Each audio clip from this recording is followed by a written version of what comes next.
Yes? So,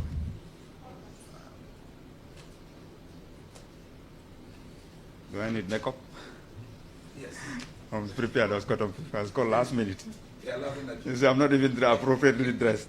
But when national duty calls. All right. We are on.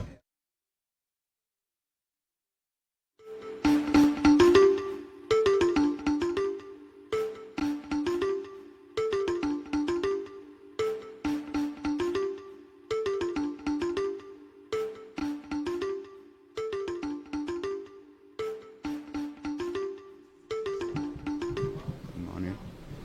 Honorable Minister of Information, Media and Broadcasting Services, Dr. Ismail Sise.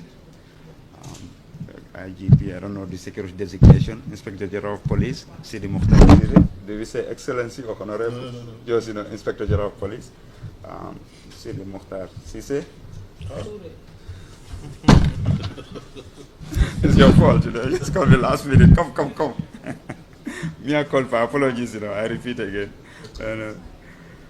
Inspector General of Police, Sidi Mukhtar Toure, Commissioner of Police, Mustafa Ndong, in charge of administration, ASP, Mohamed Musa Sisaho, Police PRO, DPS Fabala Kinte, DPS Technical, Minister of Information, Media and Broadcasting, and Madam Naomi Williams, DPS Administration, Administrator of Information, Media and Broadcasting.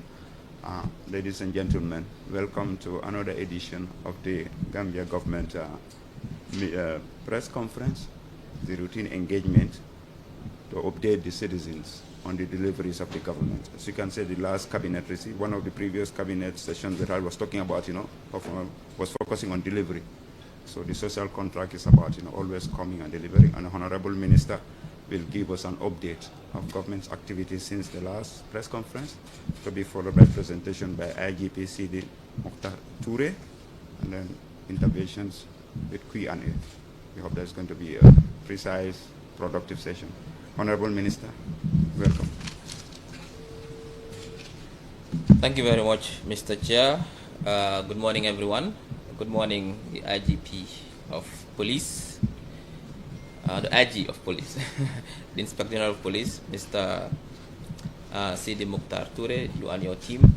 Good morning, and thank you very much for accepting our invitation to participate in this very important press conference. Good morning, members of the press, also those watching from afar, and also those watching from home here in the Gambia. As part of our efforts to popularize government agenda, to bring government close to the people, to ensure reliable, accurate, authentic information is disseminated in a proactive manner, the Ministry of Information, Media and Broadcasting Services organizes this monthly press conference where I invite government agencies, departments, or ministries to come and interface with the media to discuss their vision, but also their achievements, but also their challenges. Also to give the media the chance, the opportunity to ask questions, relevant questions that the public might want to know. And I've always maintained that the media is a critical conduit between the government and the people. The IG of Police cannot go to every household, every hamlet, every village, every town, every ward, every constituency of this country, every region, to discuss his vision, but also what the police are doing insofar as the prevention and the solving of crime is concerned, but also to ensure that people and property are protected. But he can do it through the media. When he speaks to the media, this can be disseminated far and wide to the public. This is why we organize this press conference.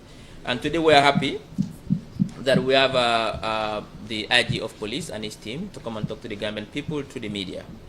But before we start, I'd like to give some updates from government. There has been a lot of updates, but I'll just look at the critical ones.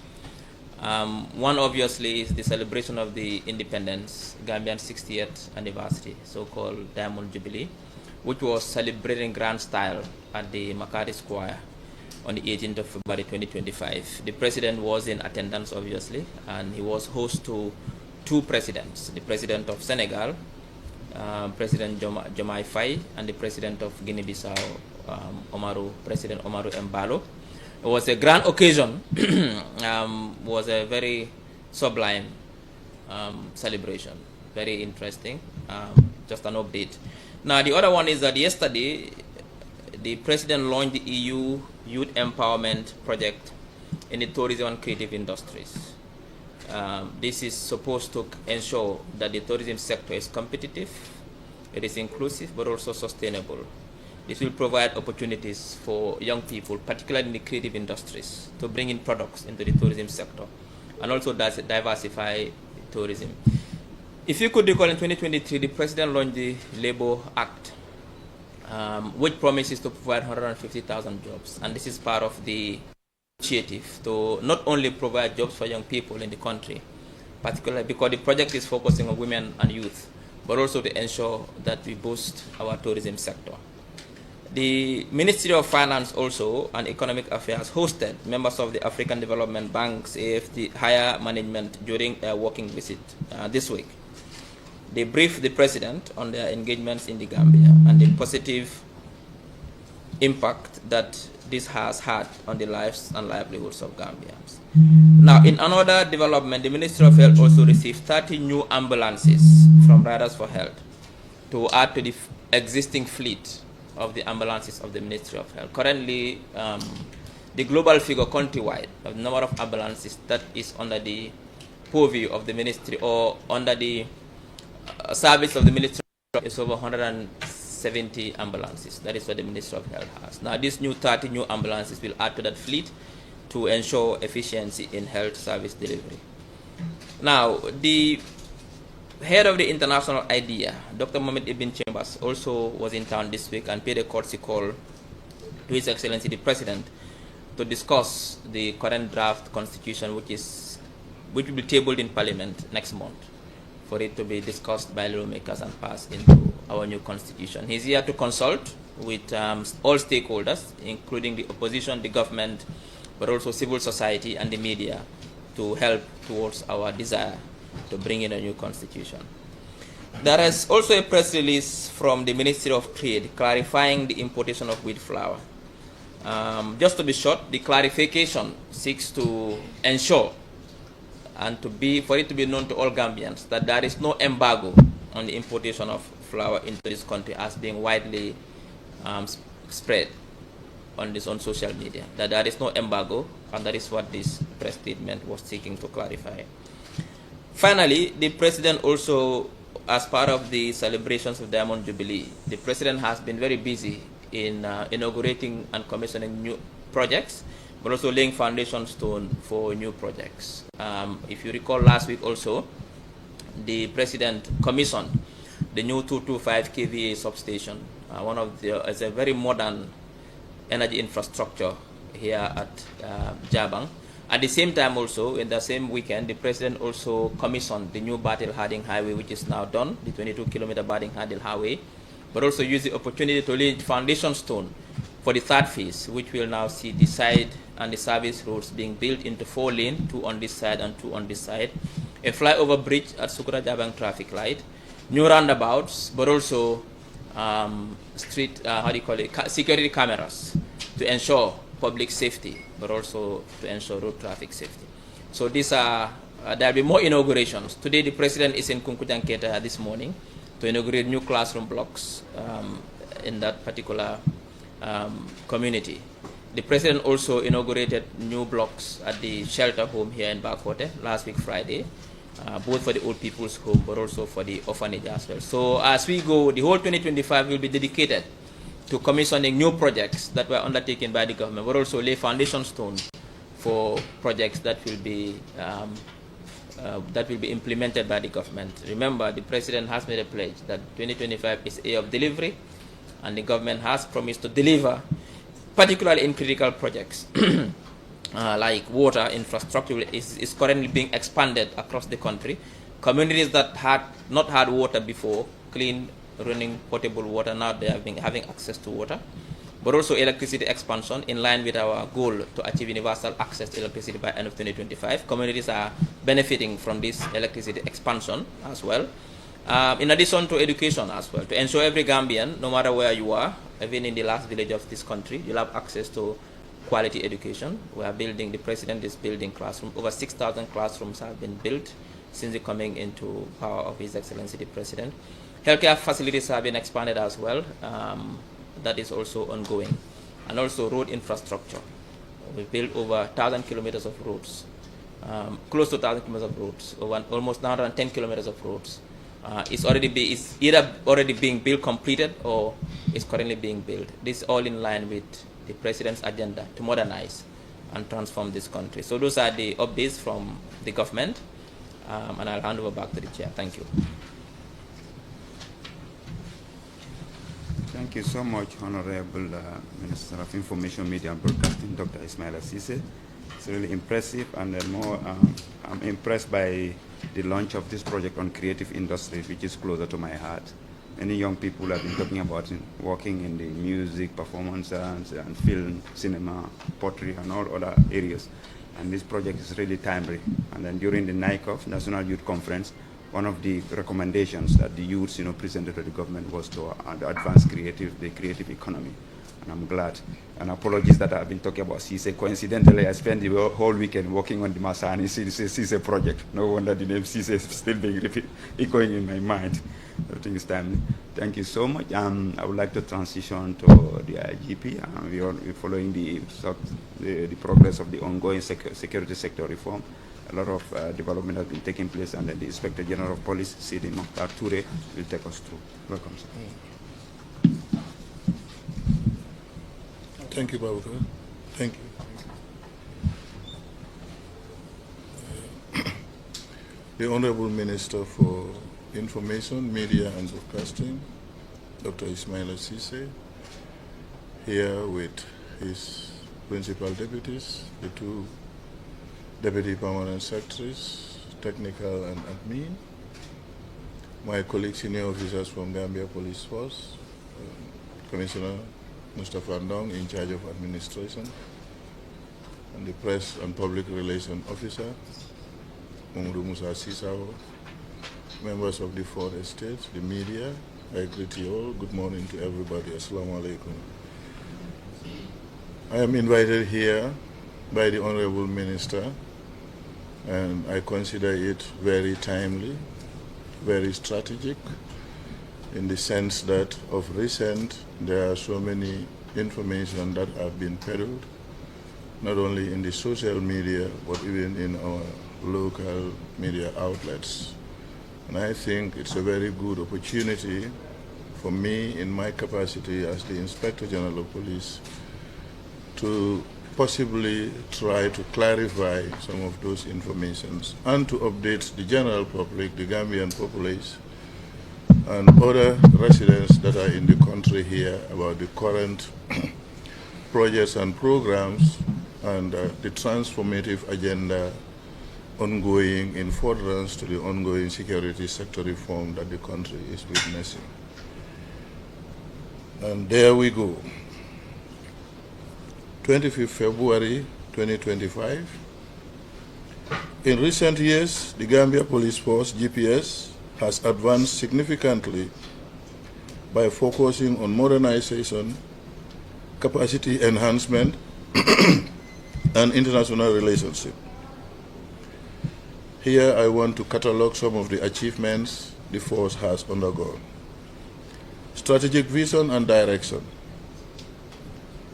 Considering the past authoritarian legacies and the need to address them, the security sector reform objectives, a new strategic vision was crafted in very clear terms to guide personnel from the IGP to the most junior personnel on our day-to-day police duties.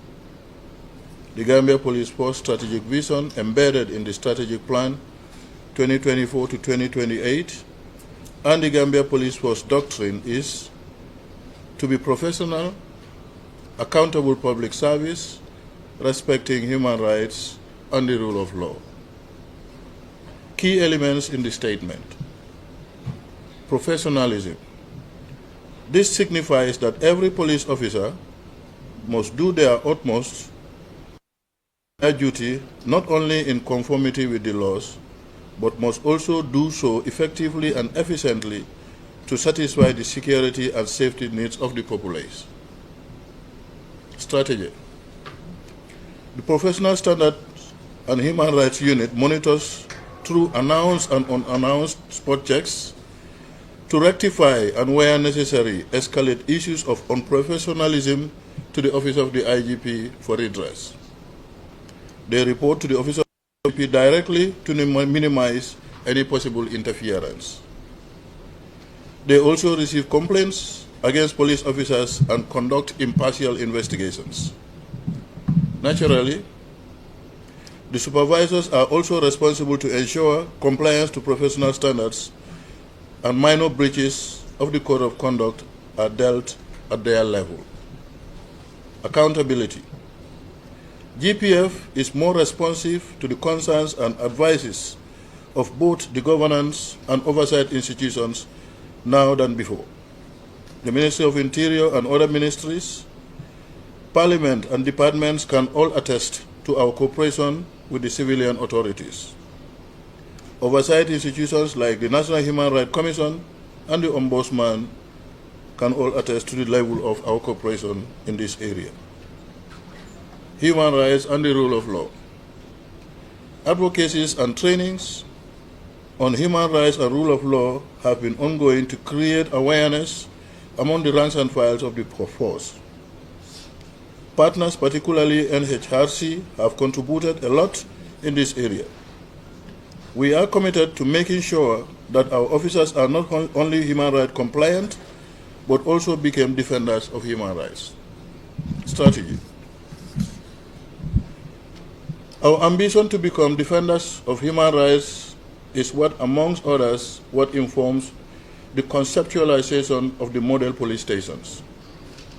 Those who may have visited these stations can attest that they are more human rights friendly, and going forward, we will maintain that standard or improve on it. Happy to note that for the first time in the history of Gambia Police Force, one of the preconditions for re-entry through re-engagement or re-enlistment is the applicant must have a clean human rights record, and this must be established before approval is granted. Transformative agenda. Transformation is a process, and Gambia Police Force is strategically and systematically approaching it to ensure it is achieved in a sustainable manner. In this regard, the following are given prominence: legal and regulatory framework. It is common knowledge that we have been relying on the Police Act as one of the primary legal framework for Gambia Police Force, and this instrument is more than 60 decades old. Therefore, we saw the need to develop a new one which is reflective of the current realities as far as security and general policing governance is concerned. In addition, we have developed and now operationalizing more than 20 legal and regulatory frameworks in the form of policies that were in existence previously. This includes and are not limited to the following: the Strategic Plan of 2024-2028, the Police Doctrine, Code of Conduct for Gambia Police Force, Arrest and Detention Procedures Manuals, the Recruitment and Selection Policy tested during the selection of the current police badge on training, strengthening of internal governance structures, the Promotion Board, the Training and Development Committee, otherwise known as TRADOC, the Procurement Committee, the Contracts Committee, have all been set up to enhance transparency, fairness, accountability, and the judicious use of the meager resources at our disposal. For instance, the Promotion Board, which for the first time during the last promotion of senior officers conducted mid-2024, included senior officials of the Personnel Management Office in the process. For the TRADOC, which is the Training and Development Committee, it does not only examine issues of training and capacity building from a technical point of view to advise the Office of the IGP, but also supports our human resources to ensure the availability of priorities on training based on identified gaps. Capacity building. Trainings conducted. Members of the Gambia Police Force continue to enjoy training programs locally and internationally in the various areas of policing. In the year under review, which is 2024 alone, 3,402 officers benefited from solid training programs such as organized crime, investigations, human trafficking, human rights and related matters, gender and leadership, public order management, crowd control, anti-corruption, to name just a few. We are not at ground zero when it comes to competency in terms of skills and knowledge, but there is need to regularly maintenance to retain and keep up pace with the crime trend. Our key challenge is knowledge and dissemination and sustainability. That is why the creation of the standard police training facility remains a top priority for us. Introduction of tailor-made police development programs for Gambia Police Force. New curriculum and training manual. Since the inception, we have been relying on training manual for the training of our recruits that is as old as the force itself.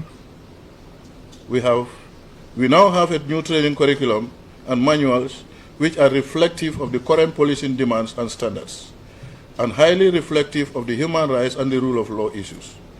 The current batch ongoing training are being trained in accordance to the prescriptions in these manuals and the curricula. Diploma in Police Science Program. This is a new training course designed and developed in collaboration with the University of the Gambia for Gambia Police Force staff. And I'm happy to say here, the Honorable Minister for Information, Media and Broadcasting is the main architect for police officers to benefit from this training. But we still bank on him to support us to get the requisite funding to support this program. The program will be administered and run collaboratively with the University of the Gambia as soon as funding is available. Forensic capabilities. A significant milestone in the establishment of the first fully functional forensic DNA laboratory, enhancing investigative efficiency and expediting case resolutions. We will continue to enhance our forensic capability through acquiring more equipment and training. Equipment enhancements. To ensure the effectiveness of our traffic department and to reduce road traffic accidents, crashes, the Gambia Police Force has distributed 60 operational motorbikes plus some vehicles to the Highway Patrol Unit. The Police Intervention Unit and some police stations of the Gambia Police Force accordingly benefited from this. Additionally, in 2024 alone, 132 pieces of office furniture have been allocated to various police stations to improve the working conditions of our colleagues. International recognition, cooperation, and partnership. The Gambia Police Force was honored with the Best National Police Force of West Africa 2023-2024. This award reflects the commitment to the excellence in law enforcement and security management.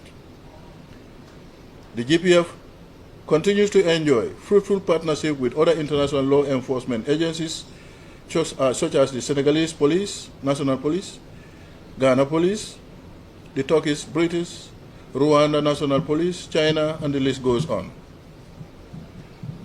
Gambia is not an island and therefore needs to cooperate with other counterparts to particularly combat transnational organized crime and also exchange best practices in policing. Infrastructure.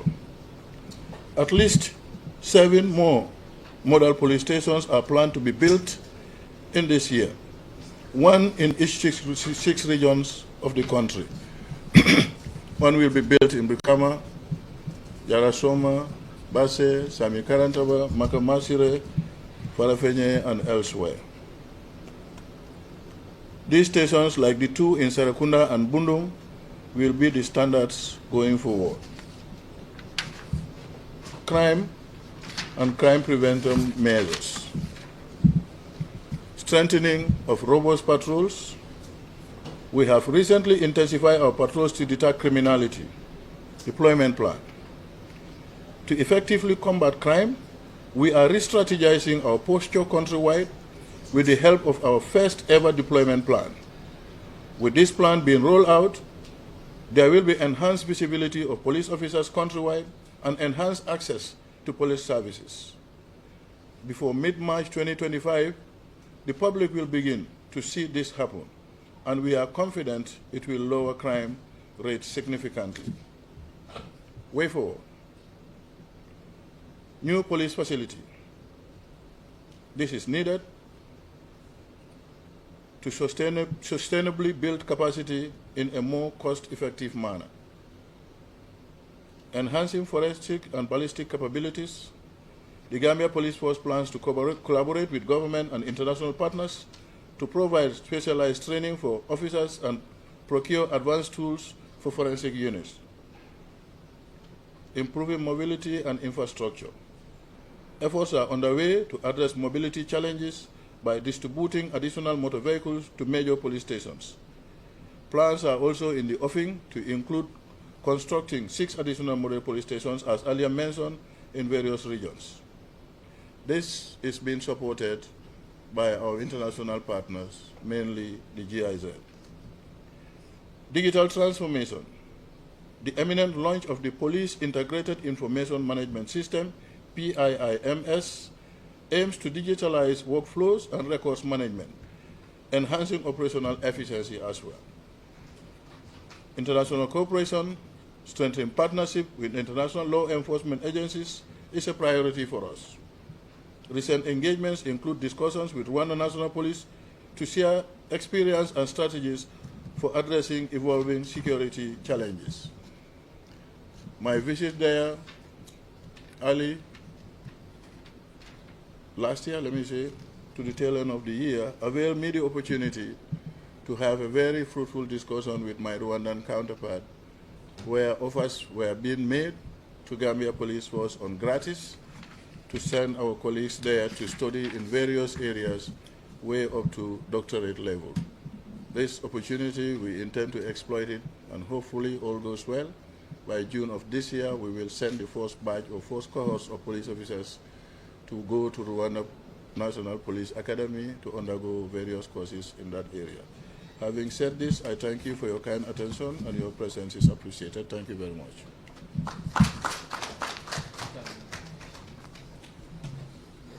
Yes, Professor. Thank you, IGP, for that impressive rendition and taking us through the visible measures and impact of the security sector reform. I'm particularly impressed by the capacity building and the attractiveness of the police force. Most of our students now, after UTG, some of them join the police force. This is very encouraging. And they're also writing their research thesis on the security sector reform on various activities of the project. And we're really impressed with that. And parallel to that, we also see police officers, while in active service, they are given the opportunity to improve themselves. So continuous capacity building in a changing world is something that is impressive. And I'm glad that the police is at par. As you say, the Gambia is not an island, and the police is actually following the trend, the global trend, in making sure that we have a modern, responsive police force, especially in this world of social media, where there's camera everywhere, there's open visibility, and the police is responding accordingly. On that note, I would like to open the floor for questions. Feel free to mention your name, media organization, and to whom the question is addressed to.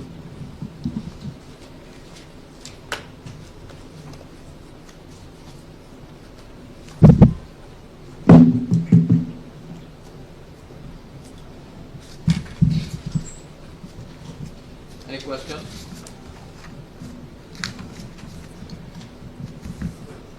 And people posting questions through the social media handles, it's also possible, it's an option. Modu there. Huh? Mother.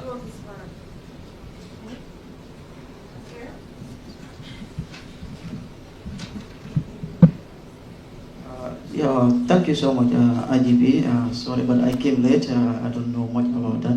But you can ask any question regarding about the security force, right? Regarding about the police. Okay. Thank you so much. My question goes to. My name is Mata Jase. I'm working from the Fatu Network.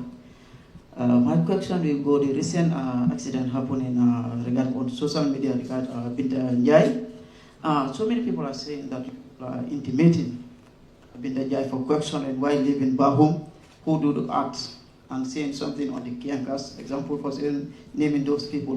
What can you tell us regarding about these two accidents happening right now between Binta and Bahum that you just released, just not let me go on a bill regarding about the comment that you make in Kian? Thank you very much, Mr. Jase. Well, I think you wanted to use the word intimidating, not intimate, right? If I can correct you here with your understanding.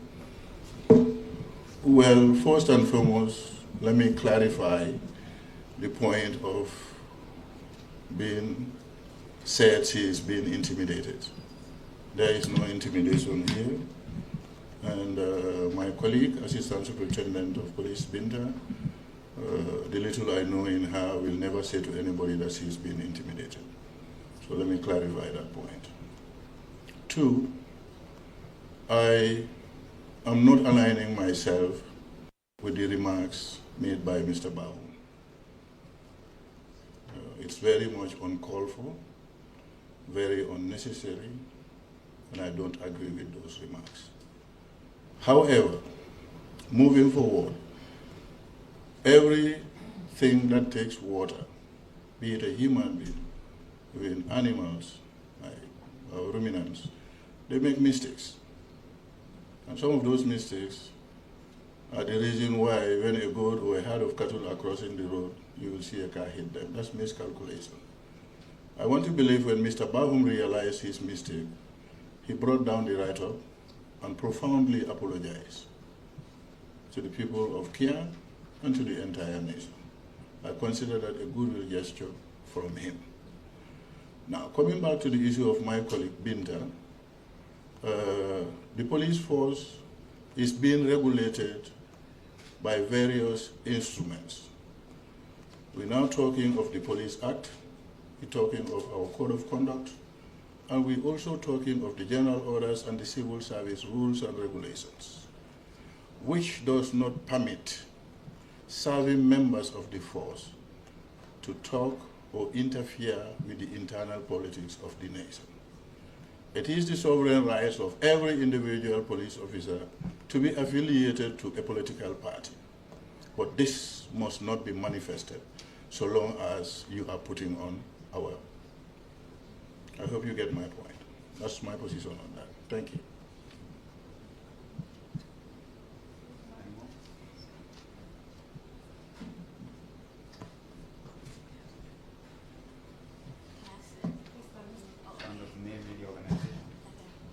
My name is Yapati Gay from QTV. So recently we've been hearing a lot of burglar cases. So what measures is the sector taking to ensure that the lives and properties of the people have been protected? Thank you very much.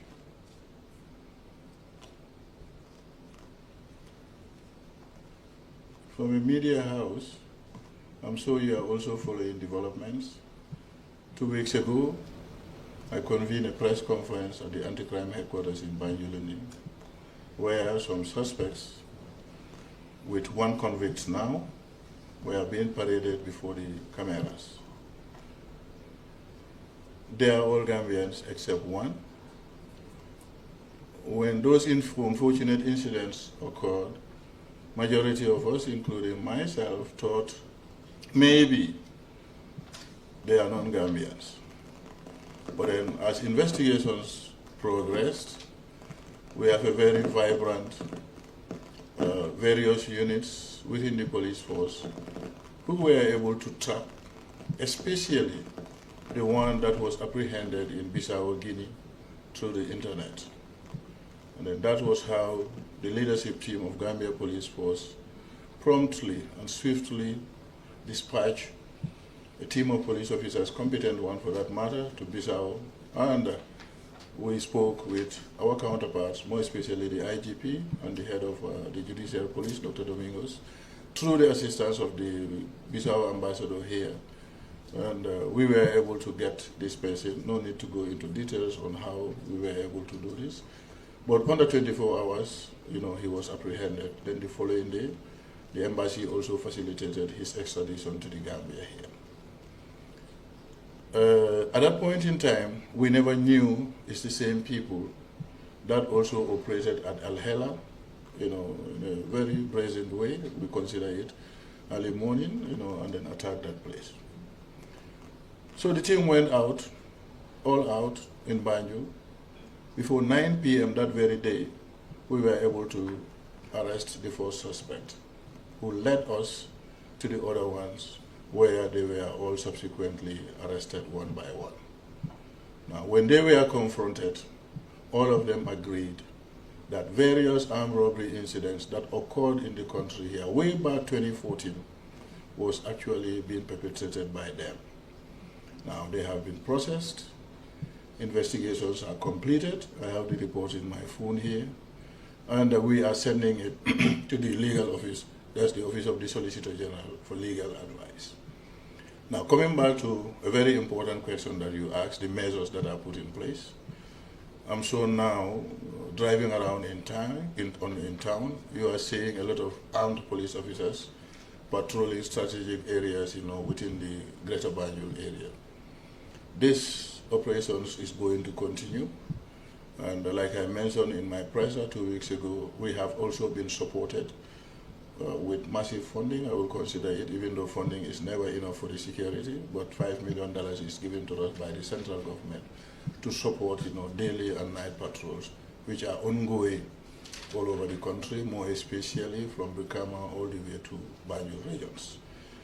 So when I show you the statistics of crime rate, from the time these arrests and apprehensions were done, you realize that there is a slight decrease in this. We don't tailor-made figures. I don't personally believe in this. I say it as it is. And if the statistics or the figures are on the rise, even though it will not be to my interest, for that to happen, but I will definitely share this with the media so that, every Gambian is given the correct and credible information as it relates to some of these things. I'm sure you are still listening, even though you have been distracted. Are you listening? Yeah. Okay. All right, thank you. Next question.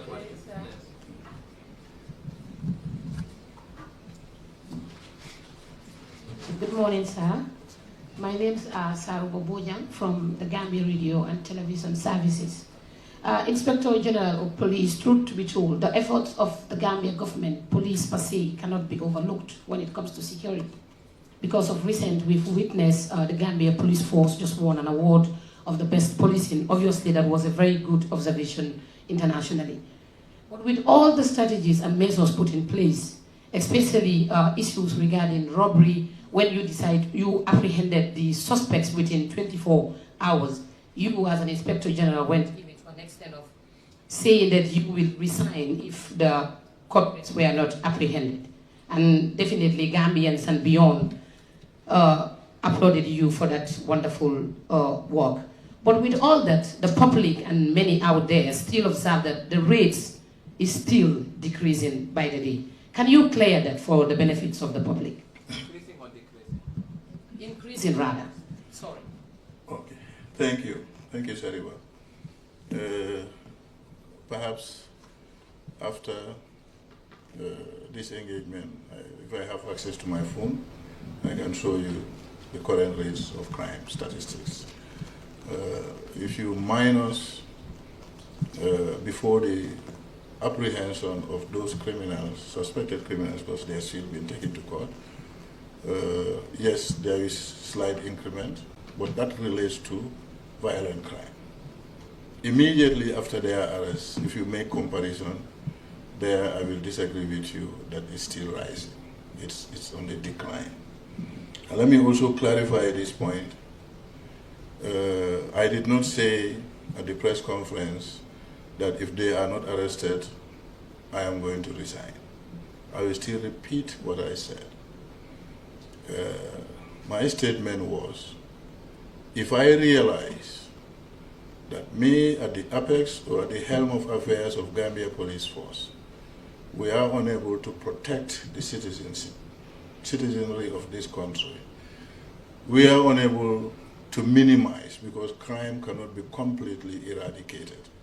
If we are unable to do this, I will be the one to be very honest with myself, to be very honest with the executive that appointed me, and more importantly to the Gambian people, to say I have failed in my responsibility.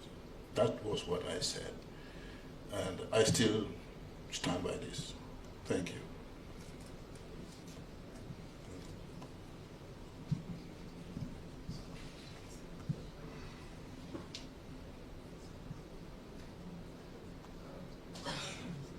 In Ajib, my name is Koka of QTV. Recently we see most of these armed robbery are done with using vehicle without number plate and tinted glasses, and we still see people driving their cars with tinted glasses and without number plate. What are the police doing to tackle that? Also, we see kids doing stunts all over, and sometimes it's unsafe for the general public, and they do it in the public places. What are the police doing on that? Thank you. Thank you, Koga. On the issue of stunting, we are doing our level best, but these children change the dynamics every other time. Sometimes we will have intelligence that this particular area is where they intend doing it, and then we will deploy our CIDs with a backup from the PIU. But then, sometimes that's just a decoy. You realize that they will move to another location. When we go there, by the time we reach, they have dispersed. But a lot of arrests were made on some of them. More recently at Bruceby, where 10 of them were arrested and they were taken to court. But come to think of it, does those children have the financial muscle to buy cars for themselves? The answer is definitely a resounding no. What I'm trying to drive here at, those children are children of people, you and I, and somebody else. They come from very decent and reputable homes. Why are we as parents allowing our children to indulge in such kind of activities? To me, that discipline should start from us as parents to our children. I have grown-up children, but you will not see my children, behaving like this. So we throw that challenge back to the general public and parents of some of those children. But then, again, the second question of unnumbered vehicles and vehicles with tinted glasses. By way of stringent measures, previously, the approval for someone to be able to use tinted glass, if it is factory tinted, is understandable, because that means the vehicle actually arrived in the country with that tint. So, to avoid discomforting the owner, if you should ask him to remove that, that may even affect the glass. But then the ones that are man-made, you go to Kairaba Avenue, they can easily do this for you. It's not accepted, it's not supposed to happen. Believe me, the cost for someone to have a tinted glass is $15,000. Why must someone go all out to pay $15,000 just to get a tinted glass? When you could have been driving that car, free, with your glasses, all transparent, you go anywhere you want to go. So you also realize that, and I said this during my last press conference, the major abusers of this tinted glass or unnumbered vehicles are my colleagues in the security fraternity. And I can tell you, a good number of them were arrested with their vehicles where they were fined on the spot before they can get away with their cars. And we also ensure that the number plate is pasted before you leave the mobile traffic office or any police station where the vehicle was parked. So measures are actually put in place. The enforcement aspect is ongoing, but then it's still a bit of a challenge, I must admit. But hopefully, we will be able to get out of the woods, on that matter. Your question is appreciated. Thank you.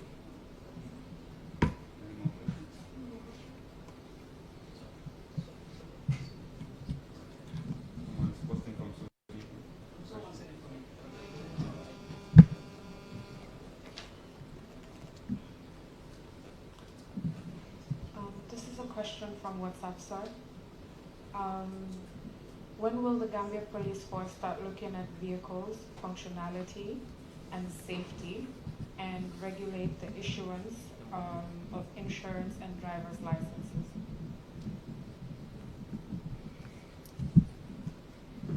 Thank you.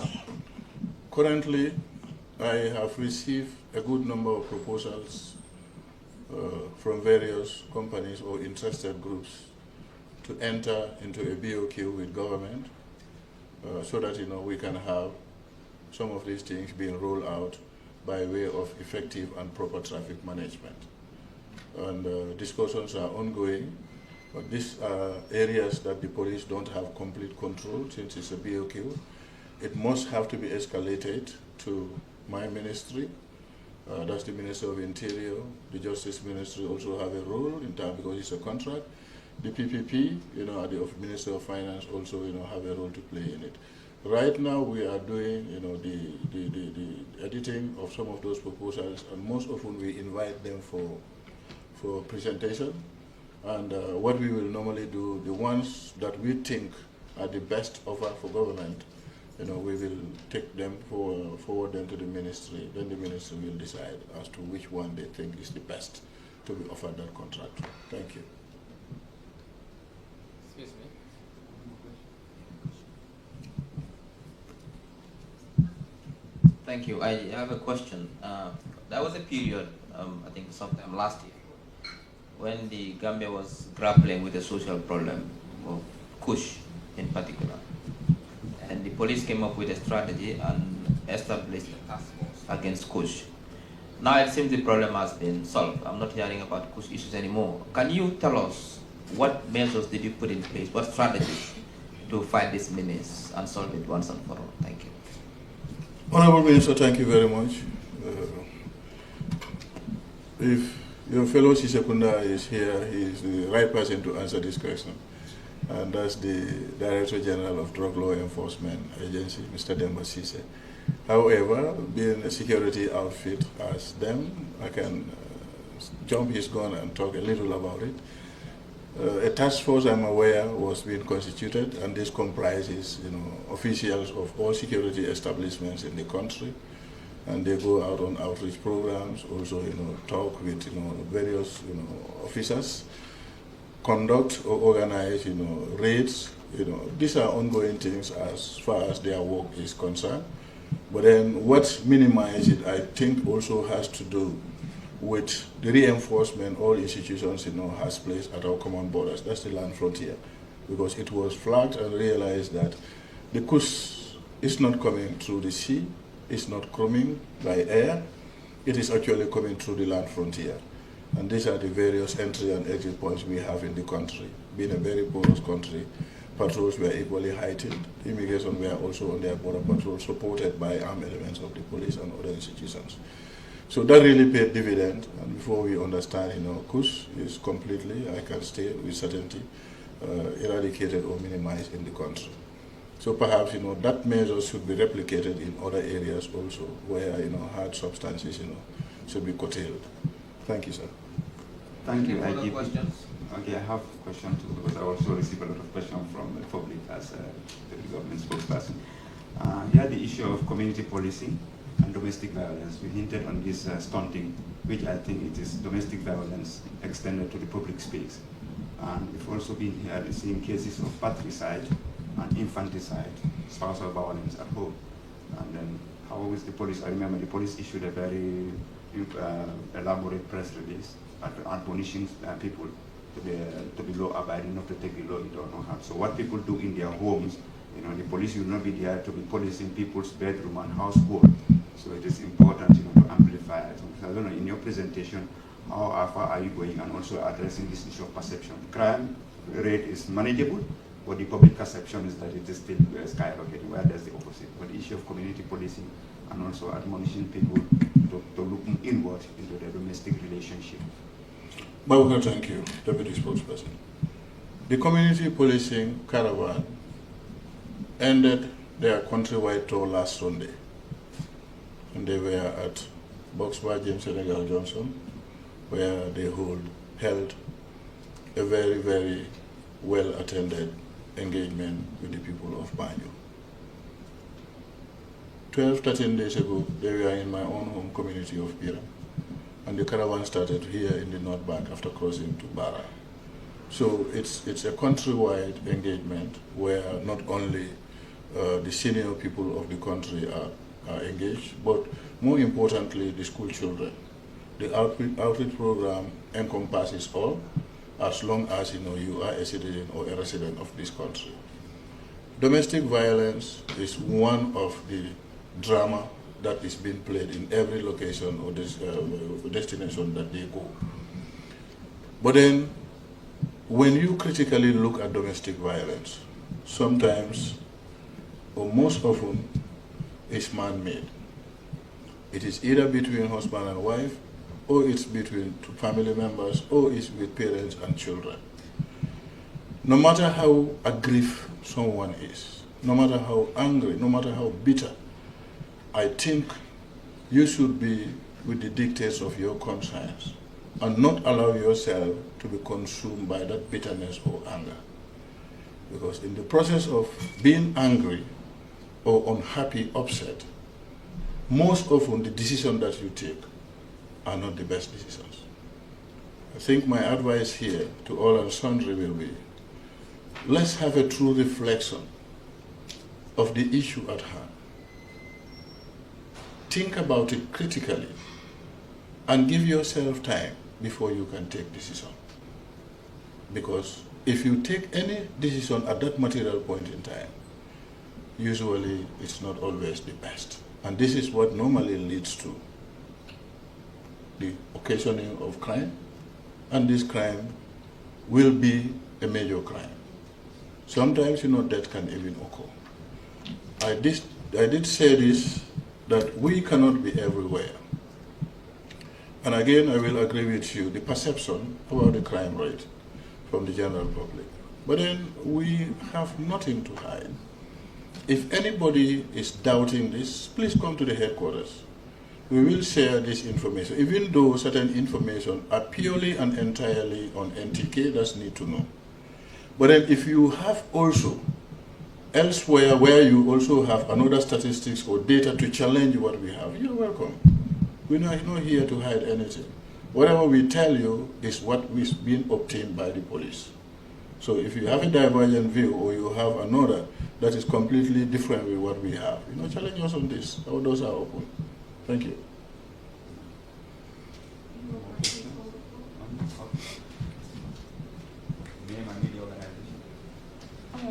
Good morning. I'm Kadike Sili. I'm working for the media, but I'm a communications officer at the Post DRC unit. It's a pleasure to be here. I am also a final year student at the University of the Gambia, and I wrote my final year project on Are you a journalist? No.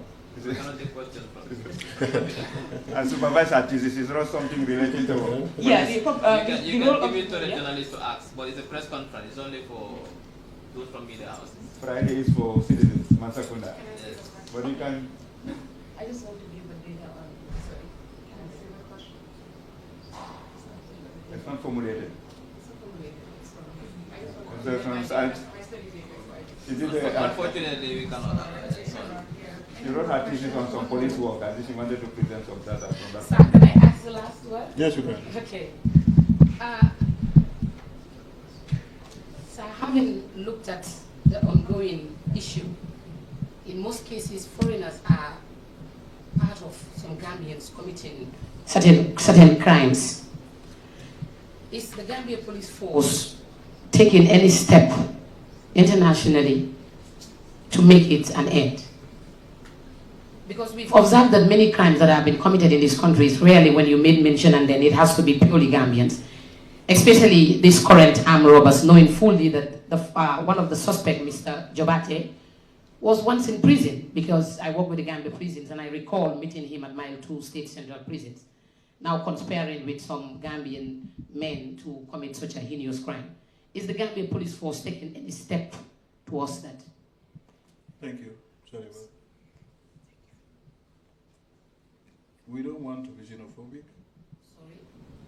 I don't want to be xenophobic, meaning I don't want to directly accuse non-Gambians as the ones that are committing, as you will put it, some of these heinous crimes. But come to think of it, we have Ousseynou Touré, who was jailed yesterday, good prosecution. He is to serve 10 years on armed robbery at Farato. You have Ansumana Ansujaju. You have Abdoulaye Jallo.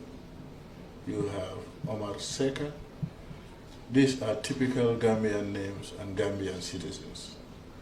And then you have one Luseni Jabate, an Ivorian, married to a Gambian sister. How many of these did I call that are Gambians? 4. And we have one non-Gambian, but a West African. So when you dissect that trajectory, you will realize that actually we also have bad elements within our midst. Now, the issue of non-Gambians committing or perpetrating some of these violent crimes, I think somehow this statistics or the profiling of these people goes to allay some of those concerns. To say it is not only non-Gambians that are committing these violent crimes, but our own compatriots also are complicit in this. Like I said earlier, that investigation is completed, and I was reliably informed before walking into this room that that docket will be shared with the Ministry of Justice today for legal opinion. Usually when we write, we put up our recommendations, and most often they tend to agree or accept, most of the recommendations that we put in the report for them to be able to prosecute the case. That's a case beyond the level of the police because it's a capital crime. It has to be prosecuted by the state. So when we send, that's where our work stops. Thank you.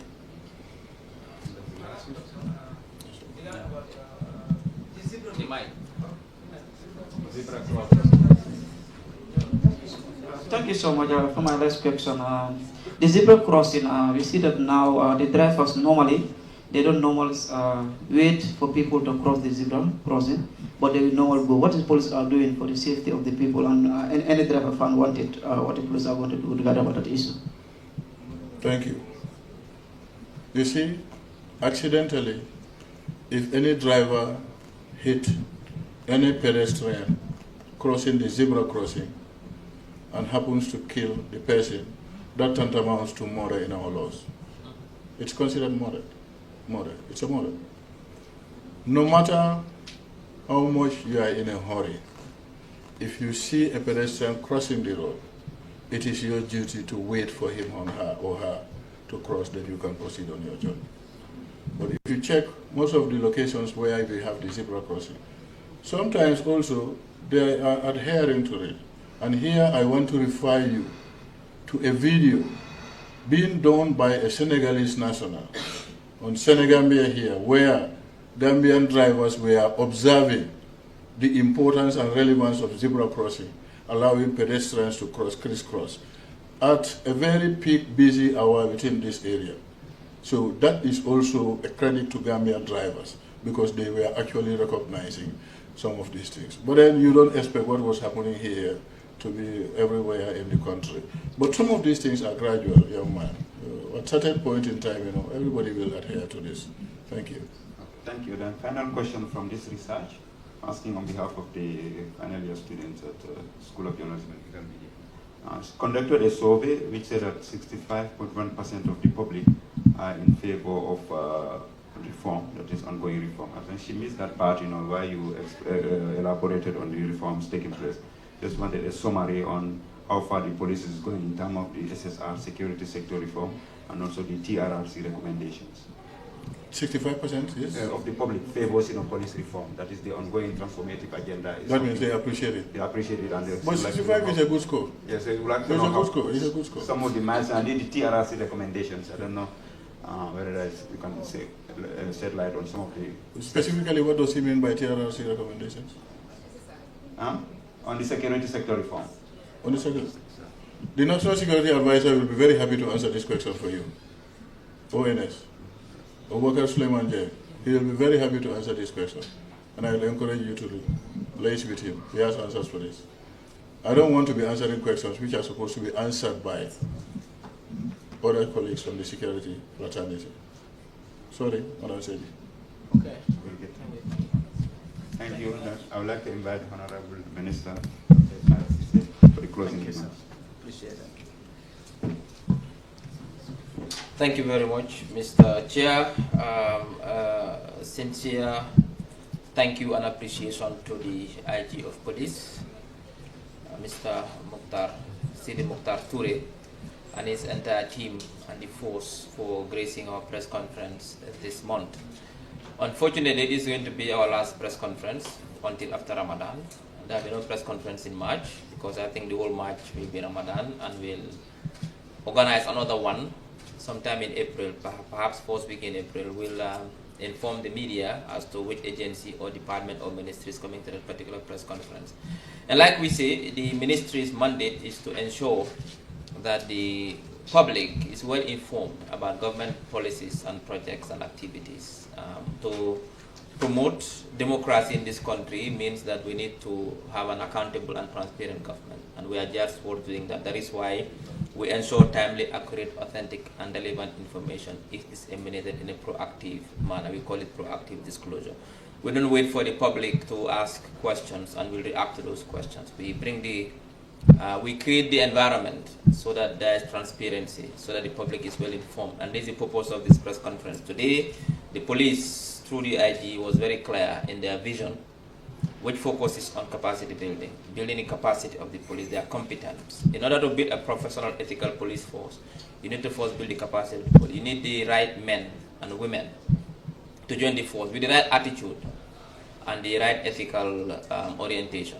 And that is what the IGP is doing. That's how you build a police force. And everything else will fall in place. Without the right men and women with the right attitude and the right mindset, no matter what policies, what strategies, being operational, administrative, you will not succeed. And I think the IG was very clear in terms of the drive, the initiatives they are putting in place to train and have a competent, not only to attract the best brains, but also to retain them and motivate them.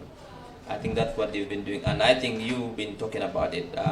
Fortunately, I'm from academia, and I've had a lot of former students who studied at the university with degrees and master's programs who are now going into the force, which is unprecedented. Before, and that's one, the spokesperson sitting there, Mr. Sisa, is one of them.